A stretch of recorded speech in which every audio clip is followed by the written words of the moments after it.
Hello, darlings, and welcome to CareOffBook. I'm Care Darling, and today it is a rainy day. And you know what? I'm not going to lie. I love those kind of days where it's like, oh, I'm ready for like some ramen, like some like good soup and like, But today I'm so happy to share that I saw Kimberly Akimbo and I recommend it. In case you're not familiar, Kimberly Akimbo is a musical centered on Kimberly Lovaco, a teenager with a rare genetic condition that caused her to age rapidly, making her look like an elderly woman. The story takes us to New Jersey, where Kimberly navigates the chaos of family drama, her first crush, and even some potential felony charges.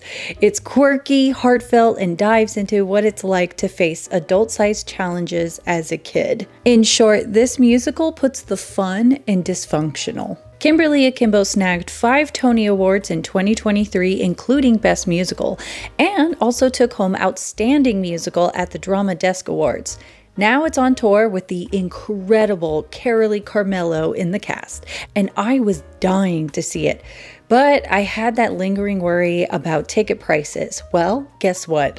I scored a ticket for $28.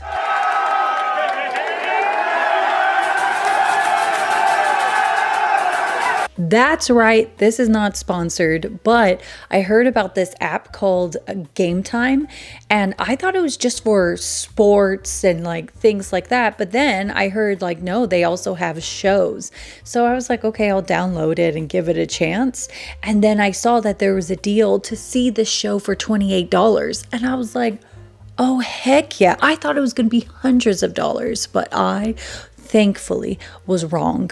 So I recommend checking out that app, especially if the show is in your town. And okay, let's get into my thoughts about the show.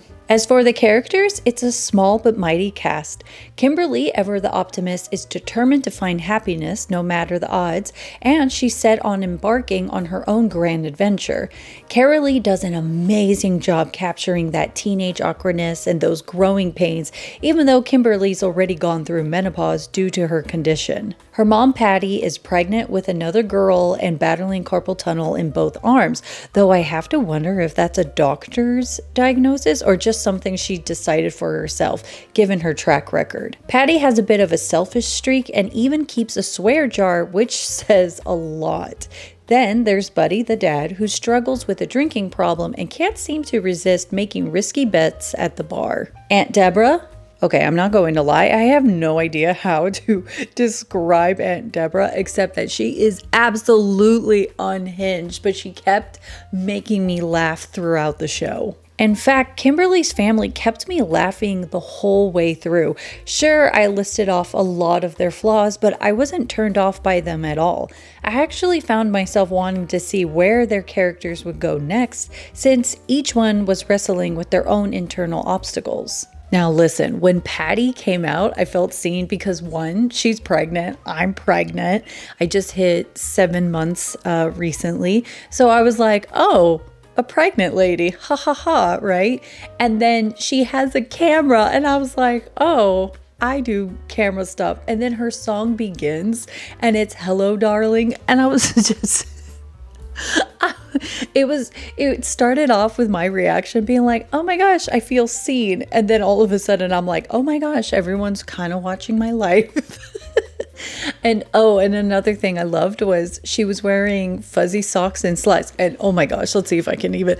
I love fuzzy socks. I always wear fuzzy socks. So I don't know. I know that's so random, but that's just like my personal reaction to the introduction of Patty. We also get to know some of Kimberly's classmates. Seth, her bio partner, is this quirky kid who plays the tuba and has an obsession with anagrams. But instead of coming off as annoying, he's actually endearing throughout the show. By the way, I was curious, so I wanted to know what's the anagram for my name. So I put Carolyn Darling, and I got Radical Long Yarn. Yeah. Then there's Aaron, Delia, Martin, and Teresa. The show choir grew. Their side story involves desperately wanting new costumes for an up-and-coming singing competition. It's a storyline that could have been annoying, but I found them absolutely hilarious, and their harmonies were spot on. This may come off as random unless you saw the show and understand what I'm referring to, but at one point in the show with the four of them, I turned to my friend and went, did she just duck goose their sexual orientation?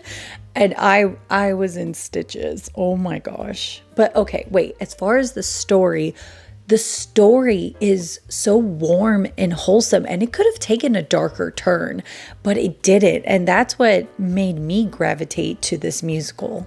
The idea of dying by age 16 doesn't exactly scream musical comedy material, but Kimberly Akimbo takes that unlikely setup and turns it into something surprisingly refreshing and joyful. A musical that makes you remember just how powerful and full of potential this art form can be. It dives into big questions about family and mortality, and with a mix of heartfelt moments and irresistible humor. Just like life, its equal parts are sad and a little absurd, and much like Kimberly herself.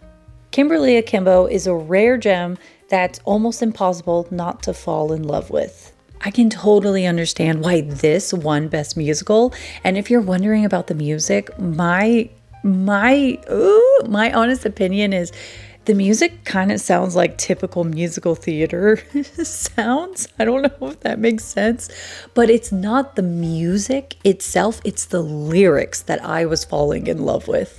I hope you darlings get a chance to see the show, and like I mentioned, check the Gametime app for any deals. Not just for this one, but for any show you're hoping to catch. Watching Carolee Carmello perform live was an absolute dream come true.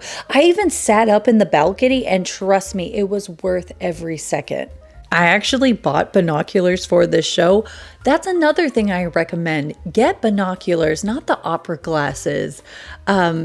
I feel like that's a video within itself that I should talk about. We need to normalize bringing binoculars to a show, because I was seeing things like, for example, I was seeing things up in the balcony, like Kimberly in her room. I started to realize, like, wow, she's really into ice skating and the different figure skaters. And not only was it in her room, but it was also in her locker. And if I didn't have my binoculars, I would not have seen that up in the balcony. So that is another like random recommendation. But anyways, darlings, if you love talking about musicals, Disney, and other performances, don't forget to like and subscribe. If you saw the show, I would love to hear your thoughts. And if you haven't, I recommend see the show, have fun, enjoy. And without further ado, take care, darling.